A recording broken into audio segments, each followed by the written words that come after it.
Financial management ఆర్థికంగా మంచి స్థితిలో ఉన్న వ్యక్తులకు ఉండే ఆత్మస్థైర్యమే వేరుగా ఉంటుంది. సాధారణంగా డబ్బు సంపాదించడం, దానిని జాగ్రత్తగా ఖర్చు పెట్టడం, అవసరాల కోసం ఆదా చేసుకున్న సొమ్ము నుంచి కూడా మరింత రాబడి వచ్చేలా చూసుకోవటం, ఇవన్నీ పెద్ద పజిల్లా ఉంటుంది.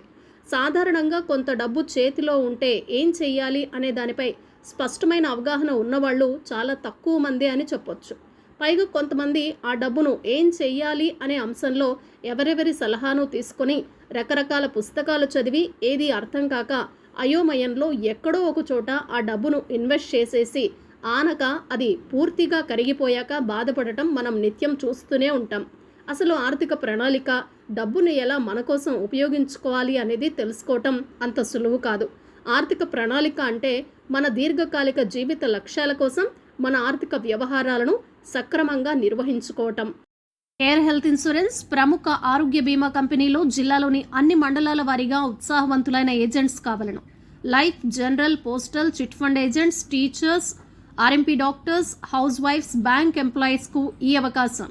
వీడియోలో కనిపించే నా నెంబర్కి కాల్ చేయండి.